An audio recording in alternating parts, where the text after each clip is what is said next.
नमस्कार, मैं हूं प्रहलाद पांडे। आज आपको एक कहानी सुनाना चाहूंगा। हुआ यूं कि एक बार एक शिल्पकार एक पहाड़ी से गुजर रहा था। पहाड़ी से गुजरने के दौरान वह एक चट्टान के पास में गया। अपने छेनी हथौड़े से उस चट्टान पर जोरदार प्रहार किया। जैसे ही प्रहार किया, एक आह के साथ में आवाज आई, खबरदार जो मुझे छुआ तो। शिल्पकार था, समझ गया कि आवाज कहीं और से नहीं बल्कि उसी चट्टान से आई। उसने चट्टान को आश्वासन दिया, कहा कि जो कुछ मैं करने वाला हूं वह आज कष्टप्रद जरूर होगा, लेकिन आने वाला जीवन तुम्हारा सुखमय बनाएगा, इसलिए इस कष्ट को सहो। चट्टान परेशान होते हुए बोले कि खबरदार जो मुझे छुआ तो मुझे अपने हाल पर छोड़ दो, मुझे यह कष्ट नहीं भोगना है, आने वाला सुख देखा जाएगा, तुम अपना रास्ता नापो। शिल्पकार ने कहा ठीक है। वह अपने रास्ते पर निकल गया, दूसरी चट्टान के पास में गया, वहीं पास में जो थी, और वहां पर अपने छेनी हथौड़े से एक प्रहार किया। आह की आवाज के साथ एक और आवाज आई और वो चट्टान की आवाज थी। उसने कहा शिल्पकार रुकना मत, जो तुम करने जा रहे हो उसको पूरा करना है, क्योंकि मैं जानती हूं जो कुछ तुम करने जा रहे हो वो मेरे हित में है। आज मुझे कष्ट जरूर हो रहा है, लेकिन इससे मेरा जीवन सुखमय बनेगा। तुम रुकना मत, अपने कार्य को अंजाम दिए बगैर जाना मत, पूरा करके जाना। शिल्पकार ने एक के बाद एक प्रहार पर प्रहार किए। घंटों गुजर गए, दिन गुजर गए, और आखिर 7 दिन के बाद में उस चट्टान में से एक खूबसूरत प्रतिमा उकर आई, देवी मां की प्रतिमा। शिल्पकार ने अपना बैग पैक किया और अपने रास्ते पर निकल गया।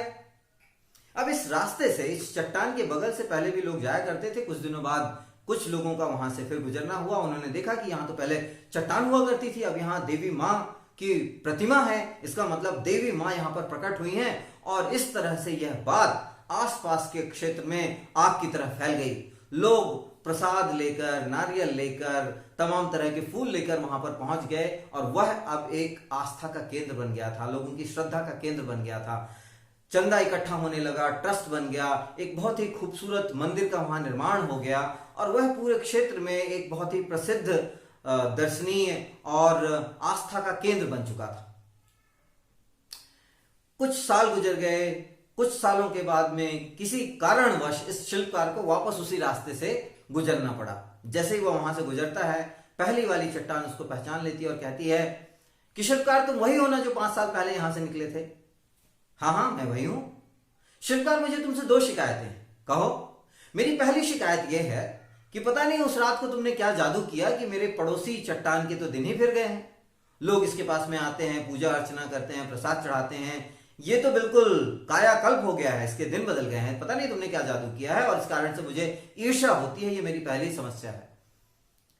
शिल्पकार मुस्कुराया और उसने कहा इसके लिए तुम ही जिम्मेदार हो, क्योंकि मैं अवसर लेकर पहले तुम्हारे पास आया था। चट्टान ने कहा मेरी एक और शिकायत है, कहो। मेरी दूसरी शिकायत यह है कि लोग पूजा अर्चना तो इस पत्थर की करते हैं, नारियल तो यहां चढ़ाते हैं, लेकिन नारियल को मेरे सिर पर आकर तोड़ते हैं। शिल्पकार मुस्कुराया, उसने कहा कि इसके लिए भी तुम ही जिम्मेदार हो।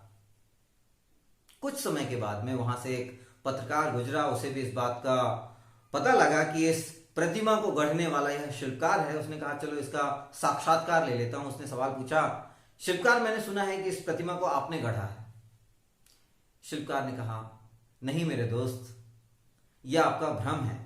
दरअसल इस पहाड़ी पर मौजूद हर एक चट्टान में पहले से ही एक खूबसूरत प्रतिमा मौजूद है। मेरा काम तो सिर्फ कुछ गैर जरूरी पत्थर को खुरच खुरच कर बाहर कर देना है, जिससे वह प्रतिमा और स्पष्ट दिखाई देती।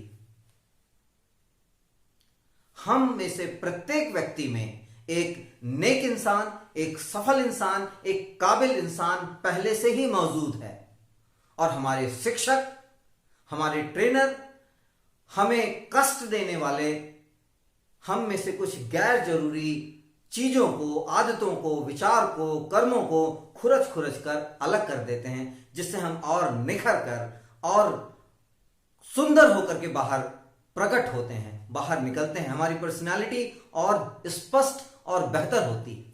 इसलिए जीवन में जो भी कष्ट देकर के आपको गढ़ने का प्रयास करता है, सदा उसका सम्मान करते रहें, उसके कष्टों को सहते रहें। यही जीवन में तरक्की का रास्ता है।